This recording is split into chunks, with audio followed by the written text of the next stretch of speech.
السلام علیکم ورحمۃ اللہ تعالی وبرکاتہ۔ نحمدہ ونصلی ونسلم علی رسولہ الکریم، اما بعد فاعوذ باللہ من الشیطان الرجیم، بسم اللہ الرحمن الرحیم۔ فاسألوا اہل الذکر ان کنتم لا تعلمون، صدق اللہ العظیم۔ آئیے ہم اور آپ سب سے پہلے حضور سرور کائنات، فخر موجودات، باعث تخلیق کائنات، احمد مجتبی محمد مصطفیٰ صلی اللہ علیہ وسلم کی مقدس بارگاہ میں درود و سلام کا ہدیہ پیش کریں اور پڑھیں اللہم صلی علی سیدنا و مولانا محمد معدن الجود والکرم وآلہ الکرام وابنہ الکریم وبارک وسلم، صلاۃ و سلام علیک یا رسول اللہ صلی اللہ تعالی علیہ وسلم۔ عزیزان ملت اسلامیہ، جیسا کہ آپ نے اعلان سماعت کیا کہ آج کی یہ محفل دینی اور شرعی سوال و جواب کی محفل ہے، اور آپ نے پوسٹر میں ملاحظہ فرمایا ہوگا کہ آج کی اس محفل کو امیر المؤمنین خلیفۃ المسلمین اللہ کے رسول صلی اللہ علیہ وسلم کے پہلے خلیفہ سیدنا ابو بکر صدیق اکبر رضی اللہ تعالی عنہ کے نام سے منسوب کیا گیا ہے۔ اور سیدنا صدیق اکبر رضی اللہ تعالی عنہ کی زندگی کو بھی اگر ہم دیکھیں تو ہمیں یہ بات ملے گی کہ سیدنا صدیق اکبر رضی اللہ تعالی عنہ کو جب بھی کوئی مسئلہ پیش آتا، کوئی الجھن ہوتی، کوئی دشواری ہوتی، کوئی بات سمجھ میں نہیں آتی، تو اللہ کے رسول صلی اللہ علیہ وسلم کی بارگاہ میں حاضر ہو جایا کرتے تھے، اور حضور پاک صلی اللہ علیہ وسلم کی بارگاہ میں مسئلہ پیش کرتے تھے، اپنی الجھن پیش کرتے تھے، سوال کرتے تھے، اور اللہ کے رسول صلی اللہ علیہ وسلم کی بارگاہ سے اس کا جواب حاصل کرتے تھے۔ اور تقریباً سارے صحابہ کرام کا یہی طریقہ تھا۔ صحابہ کرام رضوان اللہ تعالی علیہم اجمعین یہ وہ عظیم شخصیات ہیں کہ جنہوں نے اپنے ماتھے کی آنکھوں سے ایمان کی حالت میں اللہ کے رسول صلی اللہ علیہ وسلم کا دیدار کیا۔ یہ جو شرف اور یہ جو فضیلت صحابہ کرام کو ملی ہے، اس فضیلت میں، اس خصوصیت میں دوسرا کوئی بھی ان کے برابر نہیں ہو سکتا۔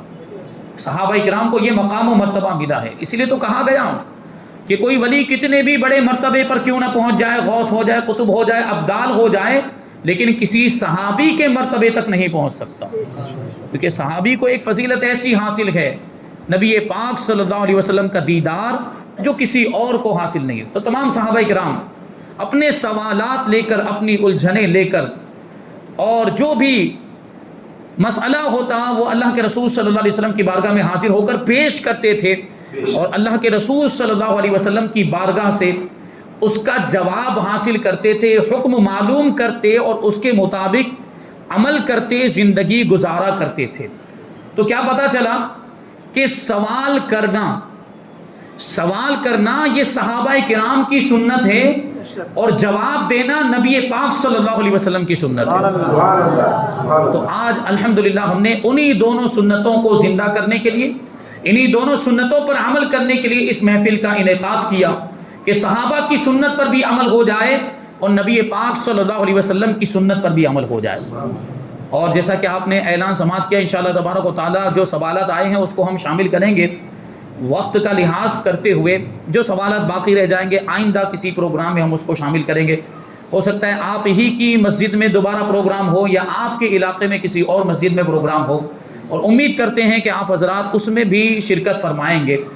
تو الحمدللہ ہمارے پاس کافی تعداد میں سوالات آئے ہیں، تو جیسے کہ ابھی آپ نے یہ بات سماعت کی کہ درمیان میں آپ کو سوال نہیں کرنا ہے، کیونکہ جو سوال یہاں سے کیا جائے گا اس کا جواب آپ سنیں گے تو آپ کے ذہن میں بہت سارے سوالات اٹھیں گے، یہ ایک فطری چیز ہے، ایک نیچرل بات ہے کہ آپ کے ذہن میں سوالات آئیں گے کہ ایسا تو پھر ایسا کیوں، ایسا کیوں، ایسا کیوں نہیں، اور اگر ایسا ہو جائے تو پھر کیا حکم ہوگا، اگر ایسا ہو جائے تو کیا حکم ہوگا، یہ آپ کے ذہن میں سوالات آئیں گے. یہ معمول کی بات ہے، اس میں کوئی تعجب کی بات نہیں ہے، لیکن آپ کو سوال کرنا نہیں ہے. بیچ میں سے کوئی بولے گا نہیں اور کوئی ٹوکے گا بھی نہیں. اس کی وجہ سے کیا ہوگا، افراتفری ہوگی. ہماری محفل جو ہے وہ درہم برہم، اس کا نظام درہم برہم ہو جائے گا. اور جس طریقے سے جس انداز میں سنجیدگی کے ساتھ متانت کے ساتھ محفل ہونی چاہیے اس انداز میں نہیں ہو پائے گی. اس لیے آپ حضرات سوال نہیں، جیسے کہ ہمارے آصف بھائی نے جو یہ کہا کہ آپ کے ذہن میں اگر کوئی سوال آ رہا ہو تو اس کو لکھ لیں. ابھی تو کاغذ اور قلم کی بھی ضرورت نہیں رہی گئی، ہر کسی کے پاس موبائل ہے، موبائل میں فوراً لکھ لیں. اس کو جو بھی سوال آیا موبائل میں لکھ لیا اور اس کو آپ ہم تک پہنچا دیں تو انشاءاللہ تبارک و تعالیٰ دوسرے پروگرام میں ہم اس کو شامل کریں گے. اب بغیر کسی تاخیر کے ہم سوالات کے سلسلے کو شروع کرتے ہیں. وعلیکم السلام ورحمۃ اللہ. حضرت مسیح صاحب اللہ کی بارگاہ میں سوال ہے. ایک صاحب پوچھتے ہیں کہ حضرت عریضہ یہ ہے کہ ہم گوگل پے کا یہ کوئی بھی پیمنٹ ایپ استعمال کرتے ہیں تو اس میں بعض مرتبہ ریوارڈ کے طور پر کچھ روپے ہم کو ملتے ہیں، تو یہ گوگل پے کا یہ ایپ استعمال کرنے پر جو ریوارڈ کے طور پہ پیسے ہمیں ملتے ہیں اس کو دینا جائز ہے یا نہیں؟ ابھی یہ بھی بنیادی ضرورتوں میں شامل ہو گیا. سوال آپ کو سمجھ میں آ گیا کہ گوگل پے ہے، فون پے ہے، یا اس طرح کے جو بھی پیمنٹ کرنے کے یا پیسے کو ادھر سے ادھر ٹرانسفر کرنے کے لیے جو اپلیکیشن آ گئے ہیں اور ہر کوئی استعمال کر رہا ہے. اس میں ہوتا یہ ہے کہ کبھی ہم کو کیش بیک ملتا ہے. ہم نے اگر کچھ پیمنٹ کیا، کسی کو پیسہ بھیجا ہے تو اس کے بدلے میں 5 روپیہ، 6 روپیہ، 1 روپیہ، 2 روپیہ ہم کو ملتا ہے. تو وہ پیسہ لینا جائز ہے یا کیا حکم ہوگا اس کا؟ تو وہ بلا شبہ جائز ہے، کوئی حرج نہیں. وہ پیسہ لے بھی سکتے ہیں، خود استعمال بھی کر سکتے ہیں، دوسرے کو دے بھی سکتے ہیں، کیونکہ وہ سامنے والے کی رضامندی اور اس کی خوشی سے ہمیں اس نے دیا ہے، اور اس کی پہلے سے کوئی شرط نہیں لگی تھی کہ ہمیں اتنا روپیہ ملنا چاہیے. اس کی پہلے سے کوئی بات چیت نہیں ہوتی، اور اگر پہلے سے کوئی شرط لگی ہوئی بھی ہو تب بھی کوئی حرج نہیں، کیونکہ اس طرح کے جو بھی اپلیکیشن ہیں ان کے جو بھی مالکان ہیں، ان کے جو بھی اونر ہیں، اپلیکیشن بنانے والے، وہ تقریباً سارے کے سارے کفار ہیں. اور کفار سے اس طرح کی زائد رقم اس کی رضامندی سے لینا جائز ہے، درست ہے، اس میں کوئی حرج نہیں. جیسے کہ بینک میں جو سیونگ اکاؤنٹ ہوتا ہے یا ایف ڈی ہوتی ہے یا دوسری اس طرح کی کوئی اسکیم پی پی ایف وغیرہ، اس میں زائد رقم ملتی ہے تو اس کا بھی لینا جائز ہے، وہ بھی مال مباح ہے، کیونکہ وہ کفار حربی کی طرف سے ملنے والا زائد مال ہے. ان کی رضامندی سے اس کو لے سکتے ہیں، استعمال بھی کر سکتے ہیں اور دوسروں کو دے بھی سکتے ہیں، دینی کاموں میں بھی لگا سکتے ہیں کہ آپ جب اس کو لے لیں گے تو آپ اس کے مالک ہو گئے. اب آپ مدرسے میں بھی دے سکتے ہیں، آپ دارالعلوم میں بھی دے سکتے ہیں، مسجد میں بھی دے سکتے ہیں، کوئی حرج نہیں ہے. یہاں کے جو کفار ہیں وہ حربی کفار ہیں. ابھی اس کی تفصیل کرنے جائیں گے تو بہت وقت اس میں چلا جائے گا. یہ بس یاد رکھیں کہ ہندوستان کے کفار یہ حربی کفار ہیں، اور حربی کفار سے اس طرح کی زائد رقم ان کی رضامندی سے، مطلب یہ ہے کہ اس میں جھوٹ نہیں ہونا چاہیے، دھوکہ نہیں ہونا چاہیے، فریب نہیں ہونا چاہیے، اور ان کی رضامندی سے اس طرح کی زائد رقم لی جائے تو وہ جائز ہوتی، وہ مال مباح ہوتا ہے، اور وہ سود میں شمار نہیں ہوتا، اس کو بیاج نہیں کہا جائے گا، وہ مال مباح ہے اور اس کو بیاج سمجھ کر لینا بھی نہیں چاہیے، ورنہ پھر گنہگار ہو جائیں گے. کیونکہ آپ نے بیاج سمجھ کر لیا ہے تو بیاج آپ کی سوچ کی وجہ سے، آپ کی سمجھ کی وجہ سے آپ گنہگار ہوں گے. اعلیٰ حضرت امام عشق و محبت نے اس کی ایک مثال، بڑی پیاری مثال دی سمجھانے کے لیے. اعلیٰ حضرت رضی اللہ تعالیٰ عنہ فرماتے ہیں کہ یہ مال مباح ہے، حربی کفار کی طرف سے ملنے والی زائد رقم ہمارے لیے مباح ہے، اس کا لینا جائز ہے. وہ سود نہیں، بیاج نہیں، اس کو سود اور بیاج سمجھ کر نہیں لینا چاہیے. اگر اس کو سود اور بیاج سمجھ کر کوئی لے گا تو وہ گنہگار ہوگا. جیسے مثال دی ہے کہ دور کہیں پر ایک لکڑی رکھی ہوئی ہے اور اس لکڑی پر عورت کا کپڑا ہے، وہ حقیقت میں عورت نہیں ہے، عورت کا صرف کپڑا ہے ایک لکڑی کے اوپر.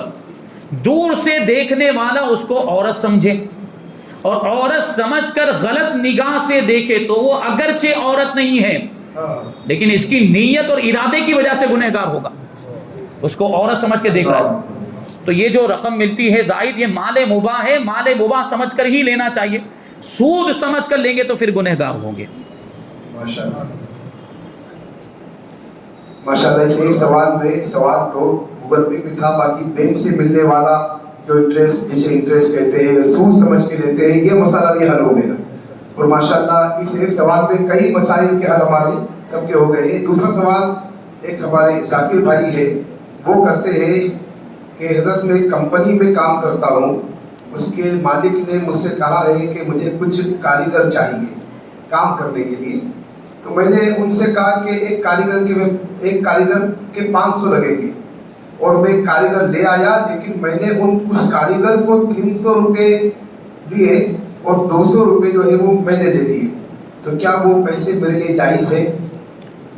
سوال سمجھ میں آ گیا؟ تو انہوں نے کاریگر لا کر دیے، ان کے سیٹھ نے، ان کے باس نے کہا کہ ہمیں کاریگر کی ضرورت ہے، مزدوروں کی ضرورت ہے. تو انہوں نے کہا کہ 500 روپے ایک مزدور کے اوپر لگیں گے. وہ لے کر آئے، 500 روپے سیٹھ کے پاس سے لے لیے، اور مزدوروں کو کتنا دیا ہے؟ 300 روپیہ دیا. تو اب جو 200 روپیہ انہوں نے رکھ لیا وہ ان کے لیے حلال ہوا کہ نہیں؟ تو سیدھا اس کا مطلب یہ ہوا کہ یہ جو کام کیا انہوں نے، یہ ایجنٹ کے طور پر کام کیا. یہ ہو گئے کیا؟ ایجنٹ، دلال ہو گئے. اگرچہ وہ پیشہ اس کا دلالی کا نہ بھی کرتے ہوں، لیکن آدمی کی حیثیت وہ بن جاتی ہے. تو یہاں پر ان کی حیثیت ایجنٹ کی بن گئی، اور اس کام کے کرنے میں، یعنی مزدوروں کا، کاریگروں کا انتظام کرنے میں، ان کو یہاں تک پہنچانے میں ان کو محنت مشقت کرنی پڑی ہوگی. آئے ہوں گے، گئے ہوں گے، بات چیت کی ہوگی، فون لگایا ہوگا، کچھ نہ کچھ تکلیف برداشت کی ہوگی، کچھ نہ کچھ مشقت ہوئی ہوگی. تو وہ جو انہوں نے محنت کی ہے اور انہوں نے جو وقت دیا، جو بھی کام اس کے لیے انہوں نے کیا ہے، وہ اس کی اجرت کے طور پر کچھ لینا چاہیں تو لے سکتے ہیں، جس کو کمیشن کہا جاتا ہے عرف عام میں. جس کو کیا کہا جاتا ہے؟ کمیشن. تو کمیشن لینا اس وقت جائز ہے جب آدمی اس کے لیے کچھ تگ و دو کرے، اس کے لیے کچھ محنت کرے، کچھ مشقت کرے، کچھ تکلیف برداشت کرے، اور اس میں اس کا وقت بھی صرف ہو. تو ایسی صورت میں اس کے بدلے میں کچھ رقم کمیشن کے نام پر، جو کہ حقیقت میں اجرت ہوتی ہے اس کے کام کی، اس کی مزدوری ہوا کرتی ہے، وہ لینا جائز ہے، کوئی حرج نہیں. تو یہ 200 روپے اب ان کا کمیشن مانا جائے گا. یہ 200 روپے جو انہوں نے رکھے ہیں یہ ان کی اجرت ہے، اور ان کے لیے اگر انہوں نے اس کے لیے کوئی محنت مشقت کی ہے، وقت دیا ہے، تو لینا جائز ہے، وہ ان کے لیے حلال ہے. سبحان اللہ. تیسرا سوال آیا ہے کہ ہیپی نیو ایئر بولنا کیسا؟ یہ جو 31 نائٹ ہوتی ہے، اس کے بعد میں نئے انگریزی سال پر ہیپی نیو ایئر کہا جاتا ہے، نیو ایئر سیلیبریٹ کی جاتی ہے، وش کیا جاتا ہے. تو یہ سب کرنا یا ہیپی نیو ایئر بولنا، اس کے بارے میں کیا ہو؟ دیکھیں، ابھی یہ بالکل موقع کے مناسب یہ سوال ہے کہ آج جو رات ہے یہ 31 نائٹ اس کو کہا جاتا ہے، اور اس میں کتنے خرافات ہوتے ہیں یہ آپ سے پوشیدہ نہیں ہے. آپ سب جانتے ہیں کیا کیا ہوتا ہے.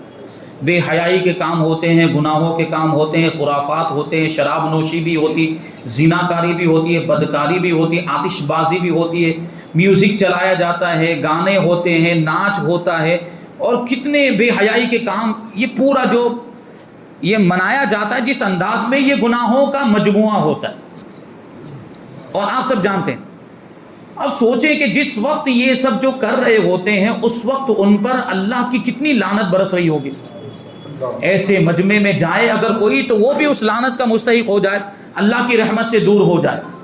اور یہ تو ہم سب کو گمراہ کرنے کی کوششیں ہیں، اسلام کے دشمنوں کی طرف سے ہمارے ایمان کو کمزور کرنے کی سازش، اور یہ منصوبہ بندیاں ہیں، پلاننگ ہوئی ہے باقاعدہ.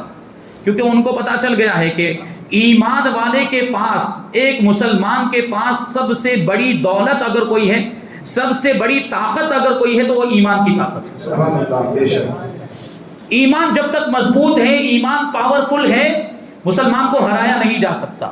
اس بات کا انہوں نے بار بار تجربہ کر لیا. یہود و نصارہ کی اگر ہم بات کریں تو یہ پہلے دن سے اسلام کے دشمن ہیں، پہلے دن سے اسلام کو نقصان پہنچانے کی کوششیں کر رہے ہیں، پہلے دن سے اسلام کو مٹانے کی کوششیں کر رہے ہیں. اور اس کے لیے انہوں نے ہر حربہ اپنا لیا، ہر پینترا انہوں نے آزما کر دیکھ لیا، لیکن یہ اسی نتیجے پر پہنچے ہیں کہ ایمان والے کے پاس ایمان سب سے بڑی طاقت ہے. جب تک اس کا ایمان سلامت ہے، ایمان مضبوط ہے اس کو ہرایا نہیں جا سکتا، تو اس کا ایمان اس سے چھین لو یا اس کے ایمان کو کمزور کر دو تو پھر اس کو ہرانا آسان ہو جائے گا۔ اسی فارمولے پہ وہ عمل کر رہے ہیں۔ کیا کر رہے ہیں؟ ہمارے ایمان کو کمزور کرنے کی کوشش کر رہے ہیں یا ہمارے ایمان کو چھیننے کی کوشش کر رہے ہیں۔ ابھی اگر کسی کا ایمان ہی سلامت نہیں، اگر کوئی کافر ہی ہو گیا تو پھر تو کوئی مطلب ہی نہیں، کوئی مطلب نہیں، اب تو اسلام سے اس کا کوئی تعلق ہی نہیں۔ لیکن بسا اوقات ایسا ہوتا ہے کہ آدمی مسلمان ہے، مومن ہے، لیکن ایمان کمزور ہو گیا۔ وہ کیسے ہوتا ہے؟ گناہوں میں مبتلا ہونے کی وجہ سے۔ ایمان کمزور کیسے ہوتا ہے؟ گناہوں میں ملوث ہونے کی وجہ سے ہوتا ہے۔ اور یہ بات آپ کو بتاؤں کہ یہ یہودی جو ہے نا، یہ اسلام کے ازلی دشمن ہیں۔ یہودی، عیسائی بھی ہیں لیکن ان کا دوسرا نمبر، پہلے نمبر پر جو دشمن ہے، سب سے بڑا جو دشمن ہے اسلام کا، مسلمانوں کا، وہ کون ہے؟ یہودی۔ جیسا کہ ابھی آپ جان رہے ہیں اسرائیل کیا کر رہا ہے، ابھی اس کی تفصیل بتانے کا موقع نہیں ہے۔ یہ اسلام دشمنی ہے، وہ اپنی دشمنی نکال رہا ہے۔ تو یہ یہودی اسلام کے اتنے بڑے دشمن ہیں، اور انہوں نے تین چیزیں ایسی، تین چیزوں کو ہمارے درمیان، مسلمانوں کے درمیان رائج کرنے کی سازشیں اور پلاننگ کی ہے۔ وہ تین چیزیں کیا ہیں آپ کو معلوم ہونا چاہیے۔ وہ تو ایمان تو چھیننا چاہتے ہی ہے، وہ تو بات کی بات ہے، یعنی ایمان اگر چلا گیا تو پھر تو یہ تین چیزوں کا کوئی مطلب ہی نہیں رہ جائے گا۔ جو پہلے جو شروعات جہاں سے ہوتی ہے، ایمان کمزور کرنے کی شروعات کہاں سے کرتے ہیں یہ لوگ؟ وہ تین چیزیں ہمارے معاشرے میں انہوں نے داخل کرنے کی منصوبہ بندی کی۔ وہ کون سی؟ پہلے نمبر پر ہے زنا۔ پہلے نمبر پر کیا ہے؟ زنا۔ زنا کو ان لوگوں نے عام کرنے کی کوشش کی، اور ہم دیکھ بھی رہے ہیں ہمارے نوجوان مبتلا ہو بھی رہے ہیں۔ تو اس سے بھی ایمان کمزور ہوتا ہے۔ آدمی زانی ہو گیا، اتنا بڑا گناہ کر لیا، اس سے ایمان اس کا کمزور ہو جاتا ہے۔ تو یہ زنا، اس کی وجہ سے کتنی برائیاں پھیلتی معاشرے میں آپ سب جانتے ہیں۔ ایک زنا کی وجہ سے کیا کیا ہوتا ہے اور کتنے فسادات مچتے ہیں یہ آپ جانتے ہیں۔ وہ زنا بہت بڑا گناہ ہے، حرام ہے، گناہ کبیرہ ہے۔ تو یہ پھیلا رہے ہیں، اور ہم دیکھ رہے ہیں کہ نوجوان ہمارے اس میں مبتلا ہوتے ہوئے بھی نظر آ۔ اس کی وجہ کیا ہے؟ بنیادی طور پر کہ زنا سستا ہو گیا اور نکاح مہنگا کر دیا ہم نے۔ اب بتائیے آپ، نکاح ہم نے مہنگا کر دیا اور زنا بہت سستا ہے۔ کبھی کبھی تو زنا میں 1 روپیہ بھی خرچ نہیں کرنا پڑتا۔ آج کے زمانے میں تو یہ چیز بہت آسان ہو گئی۔ آج کے زمانے میں زنا بہت ہی آسان، بہت ہی سستا ہو گیا۔ اور جو بوائے فرینڈ اور گرل فرینڈ کے جو معاملات ہیں، اللہ کی پناہ، اللہ بچائے۔ یعنی میں دیکھیے یہ الفاظ میرے سخت ہو جائیں تو مجھے معاف کیجیے گا۔ جو جسم بیچنے والی عورت ہوتی ہے نا، جسم بیچنے والی، جسم فروش، جس کے لیے مخصوص لفظ بولا جاتا ہے، میں نہیں بولوں گا، آپ سمجھ گئے کہ کون عورت۔ وہ پیسہ لیتی ہے، وہ اپنے جسم کو بیچنے کا پیسہ بیچنے کا مطلب یہ وہ پیسہ لیتی ہے اپنی عزت کے بدلے میں۔ لیکن آج جو گرل فرینڈ ہے نا، وہ فری میں دستیاب ہے، اللہ کی پناہ۔ سمجھ رہے ہیں میری بات کو؟ فری میں دستیاب ہے۔ اپنی بچیوں کی فکر کیجیے، آپ اپنی بچیوں کی عزت کی حفاظت کا انتظام کیجیے۔ یہ کالج، اسکول، یونیورسٹی کے جو حالات ہیں، وہاں کا جو ماحول ہے بہت خطرناک ہے آپ کی بچیوں کے لیے، خاص طور پر بچوں کے لیے بھی بہت ہی مضر ہے، نقصان دہ ہے، لیکن بچیوں کی عزت کے لیے اور زیادہ نقصان دہ ہے۔ یعنی چلو وہ کفار کے تو معاملات جو ہم دیکھ رہے تھے، ارتداد کے معاملات، مسلمان لڑکیوں کو پھنسا رہے ہیں اور ان کی عزتوں کے ساتھ پھر کھیلا جا رہا ہے۔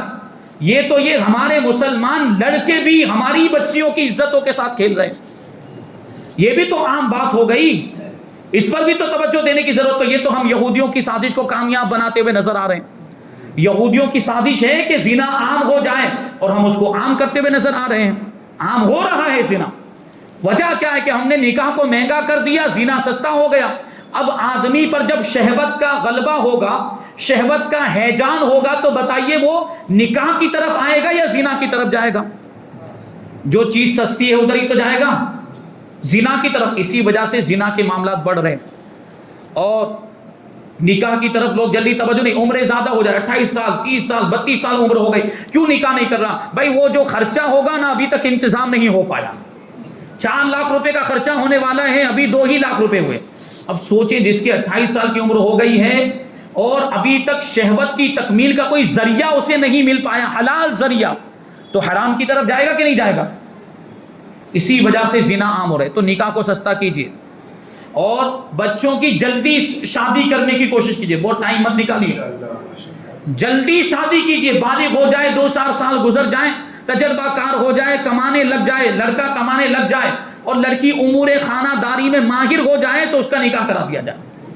اور ابھی جیسے کہ گورنمنٹ کے کچھ معاملات ہیں، شریعت تو بالغ ہونے کے بعد 15 سال کے بعد اجازت دے دیتی ہے، لیکن گورنمنٹ کے معاملات میں اگر الجھنا نہیں چاہتے ہیں تو لڑکی کی عمر 18 سال ہو جائے، لڑکے کی 21 سال ہو جائے تو کر دیا جائے۔ تو اب قانون کی وہ کاروائی میں بھی آپ چارہ جوئی میں بھی نہیں پھنسیں گے۔ تو اس چیز پر توجہ دینے کی ضرورت ہے۔ یہ زنا جو ہے اس طریقے سے عام ہو رہا ہے، اس پر روک تھام کرنے کی۔ ہوتا کیا ہے، رشتہ کر دیا گیا، یہ بھی ہے بات، یہ بوائے فرینڈ گرل فرینڈ کے تو معاملات ہے ہی ہیں، رشتہ کرنے کے بعد جو خرافات ہوتے ہیں وہ الگ بہت عجیب ہیں۔ رشتہ کر دیا تو پھر وہ تو اپنا حق سمجھنے لگ جاتا ہے، لے کر گھوم رہا ہے اس کو، پھر لڑکا ہو رہا ہے کہ نہیں ہو رہا ہے۔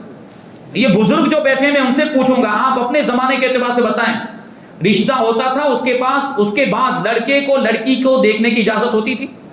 نہیں، ایک مرتبہ دیکھنے کی اجازت ہوتی ہے، ایک مرتبہ، وہ تو شریعت بھی اجازت دیتی ہے کہ ایک مرتبہ دیکھ لے کیونکہ ساتھ میں زندگی گزارنی ہے، لیکن اس کے بعد دیکھنے کی، شادی تک بھی دیکھنے کی اجازت ہوتی تھی؟ نہیں ہوتی۔ آج کیا ہو رہا ہے، ارے صرف دیکھنا کیا، اس کو لے کر گھوم رہا ہے، ٹہلا رہا ہے اس کو، اور پھر تنہائی میں ہوتے پتہ نہیں کیا کیا ہوتا ہوگا۔ حدیث پاک کا مفہوم ہے کہ جب لڑکا اور لڑکی، مرد اور عورت تنہائی میں ہوتے ہیں تو ان میں تیسرا شیطان ہوتا ہے۔ تیسرا شیطان ہوتا ہے کا مطلب کیا، ان کو گناہ پر ابھارتا ہے، زنا پر ابھارتا ہے، وہ ان سے یہ گناہ کا کام۔ اب سوچے تنہائی میں جب ہوتے ہوں گے تو کیا کیا نہیں ہوتا ہوگا۔ آپ نے تو سونپ دیا اپنی لڑکی کو، وہ جا رہی کہیں پر بھی، تو اس پر روک لگائیے۔ تو یہ زنا اس طریقے سے عام ہو رہا ہے۔ بہت ساری باتیں اس تعلق سے عرض کی جا سکتی ہیں، ہم جلدی جلدی آگے بڑھتے ہیں۔ اور دوسری جو چیز ہے وہ جو میں عرض کرنے جا رہا تھا، پہلی چیز زنا کو عام کیا، دوسری چیز کیا ہے، شراب نوشی، اس کو بھی انہوں نے عام کیا، اور یہ بھی ان کی منصوبہ بندی میں شامل ہے، پلاننگ میں شامل ہے، مسلمانوں میں شراب نوشی کو عام کرنا۔ ان کے اندر تو سب پایا جاتا ہے، ان کو تو کوئی مطلب ہی نہیں ہے۔ مسلمان اگر اس میں مبتلا ہو جائے تو ان کا فائدہ ہے، کیونکہ مسلمان کا ایمان کمزور ہو جائے گا، شراب پینے لگ جائے گا تو اس کا ایمان کمزور ہو جائے گا، پھر اس کو ہرانا آسان ہو جائے گا۔ یہی بات ہے۔ تو بے حیائی کو عام کیا جا رہا ہے، گناہوں کو عام کیا جا رہا ہے، شراب نوشی کو عام کیا جا رہا ہے۔ ہمیں اس کو سمجھنا ہے، اس سے بچنا ہے، اور اپنے بھائیوں کو بچانا بھی ہے۔ یہ ہم اور آپ معاشرے کے افراد ہیں، ہم ہی تو سوسائٹی کے ممبر ہیں، تو ہماری سوسائٹی کے جو دوسرے ممبر، دوسرے حضرات اگر اس طریقے سے گناہوں میں مبتلا ہو رہے ہیں یا بے حیائی کے کاموں میں مبتلا ہو رہے ہیں، شراب نوشی کی طرف جا رہے ہیں یا زنا کاری کی طرف جا رہے ہیں، تو ان کو سدھارنے کی ذمہ داری کس کی، ان کو بچانے کی ذمہ داری کس کی؟ یہ معاشرے کے افراد ہی کی ذمہ داری ہوتی ہے۔ علماء تو اپنی ذمہ داری نبھاتے ہیں الحمدللہ، علماء تو بولتے ہیں، لیکن اس پر عمل کب ہوگا، اس کو عملی جامہ کیسے پہنایا جا سکتا ہے؟ جب سب لوگ مل کر ایک ساتھ میں کوشش کریں تب اس کو عملی جامہ، جو علماء نصیحتیں کرتے ہیں، علماء قرآن و حدیث کی باتیں بتاتے ہیں، واقعات کی روشنی میں جو کچھ سمجھانے کی کوشش کرتے ہیں، تو یہ کامیاب کب ہوگا اس چیز، یہ ثمر، اس کا پھل ہمیں کب ملے گا؟ جب آپ لوگ بھی اس میں ساتھ دیں گے، ضرورت ہے اس بات کی۔ تو یہ دو چیزیں۔ تیسری چیز کیا ہے؟ زناکاری، شراب نوشی۔ تیسرے نمبر پر ہے سود خوری، بیاج کا لین دین۔ اب سوچیں آپ مارکیٹ میں کتنے معاملات ہیں سود خوری کے۔ آدمی اپنا فائدہ دیکھتا ہے کہ یہ نیا معاملہ آیا ہے، نئی اسکیم آئی ہے، نیا کاروبار کا طریقہ آیا ہے، لاؤ بہت فائدہ ہے، کرنا شروع کر۔ پوچھے گا نہیں جا کر کہ یہ جو نیا طریقہ آیا ہے یہ بازار میں کرنا چاہیے کہ نہیں کرنا چاہیے، یہ کوئی حرام چیز تو نہیں ہے، اس میں کوئی ناجائز تو نہیں پوچھے گا۔ اس میں بس وہ کہ فائدہ ہونا چاہیے بس، اور اس کو کرنے لگ جاتے ہیں۔ اب یہ جو نئے نئے طریقے مارکیٹ میں آ رہے ہیں، کون ایجاد کرتا ہے ان کو؟ نئے نئے طریقے کہاں سے آتے ہیں؟ کفار کی طرف سے، یہود و نصارہ کی طرف سے آتے ہیں۔ اب ظاہر سی بات ہے، یہود و نصارہ اگر کوئی طریقہ ایجاد کریں گے، بنائیں گے، تو کیا قرآن و حدیث کی روشنی میں ایجاد کریں گے؟ کفار قرآن و حدیث کو دیکھ کر بنائیں گے کہ کیا قرآن و حدیث کے مطابق ہے کہ نہیں؟ قرآن و حدیث سے ٹکراتا ہے کہ ان کو تو کوئی مطلب ہی نہیں، وہ تو شریعت کے مکلف ہی نہیں ہے، وہ تو بس اپنے فائدے کے مطابق جو طریقہ رائج کر دیا، ایجاد کر دیا۔ اب وہ آپ تک پہنچا تو آپ کی ذمہ داری بنتی ہے کہ کوئی نئی بات آپ کے سامنے آئی، کوئی نیا طریقہ آپ کے سامنے آیا تو پہلے اس کے بارے میں علماء سے دریافت کریں، مفتیان کرام سے پوچھیں کہ کاروبار کا یہ نیا طریقہ آیا ہے، کر سکتے ہیں کہ نہیں کر سکتے، یہ آپ کی ذمہ داری بنتی ہے۔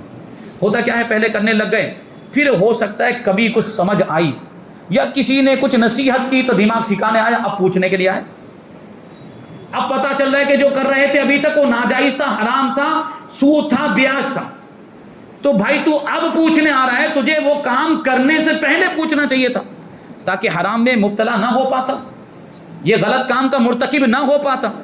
ذمہ داری تو یہ ہے نا ہماری کہ ہم کسی بھی کام کو شروع کرنے سے پہلے پوچھیں۔ مارکیٹ میں بہت زیادہ سود کے معاملات ہیں، لیکن یاد رکھیں سود ایک طریقہ ہے،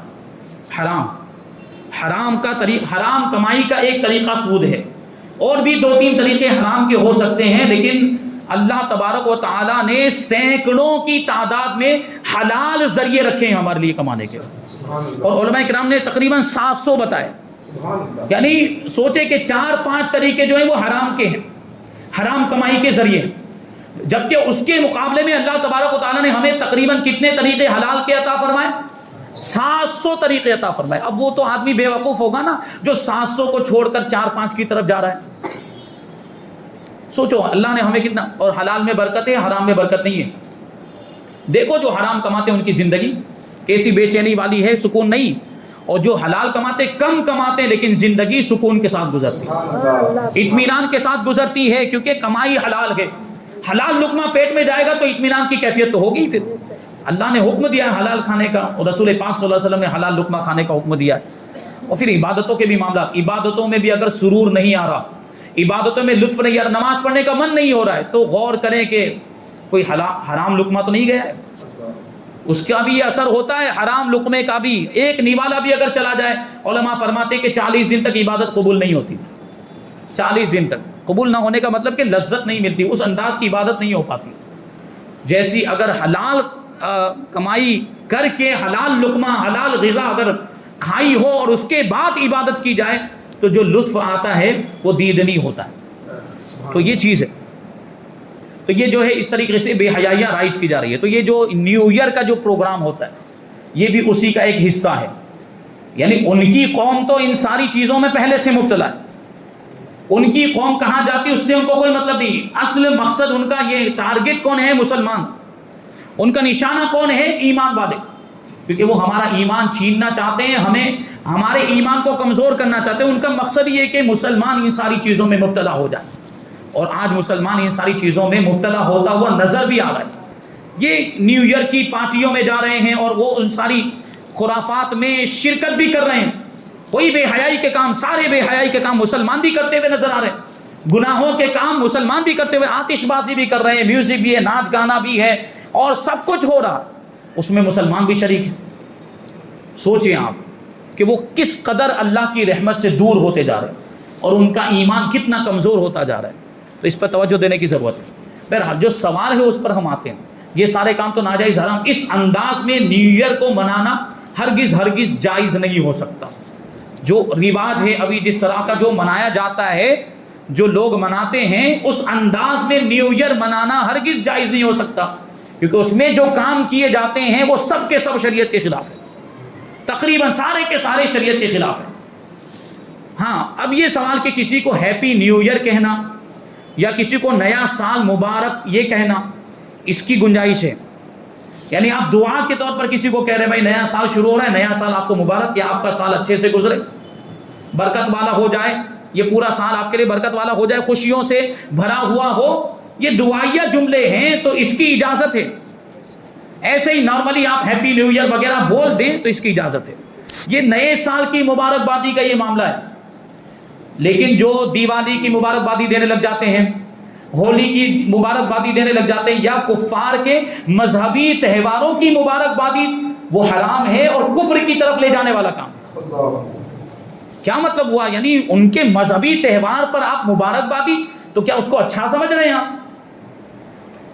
ان کے کام اس میں، اب ان کے سارے تہوار، کوئی بھی تہوار اٹھا کر دیکھ لو، سارے تہواروں میں شرک ہوتا ہے، کفر ہوتا ہے، یہ سب باتیں ہوتی ہیں، تو اس کی مبارکبادی دینے کا کیا مطلب ہوا؟ پھر علماء نے حرام فرمایا، کفر کی طرف لے جانے والا کام۔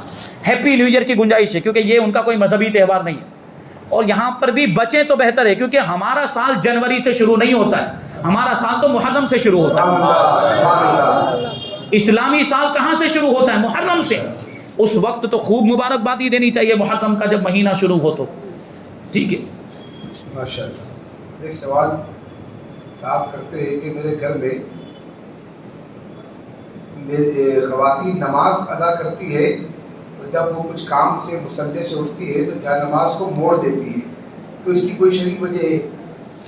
یہ بہت مسئلہ عام ہے ہمارے گھروں میں بھی اور بعض مسجدوں میں بھی. یہ دیکھا گیا کہ جب امام صاحب نماز سے فارغ ہو کر جاتے ہیں تو مصلی کا کونا موڑ کر جاتے ہیں, اور گھروں میں بھی جب خواتین مصلی پر ہوں اور اٹھ کر جائیں تو کونے کو موڑ دیتی ہیں. اور اس کے تعلق سے کیا تصور ہے کہ اگر اس کو نہ موڑا جائے تو شیطان نماز پڑھتا ہے. شیطان اتنا نیک ہے وہ نماز پڑھتا ہے. وہ اگر نماز پڑھتا ہوتا, اتنا نیک ہوتا تو اللہ کی بارگاہ سے ہانکا کیوں جاتا بھائی؟ شیطان نماز پڑھتا ہی نہیں ہے. شیطان نماز نہیں, بلکہ جو نماز پڑھتا ہے اس کو بھی پڑھنے نہیں دیتا. وہ شیطان نماز سے بہکاتا ہے تو وہ خود کیا نماز پڑھے گا؟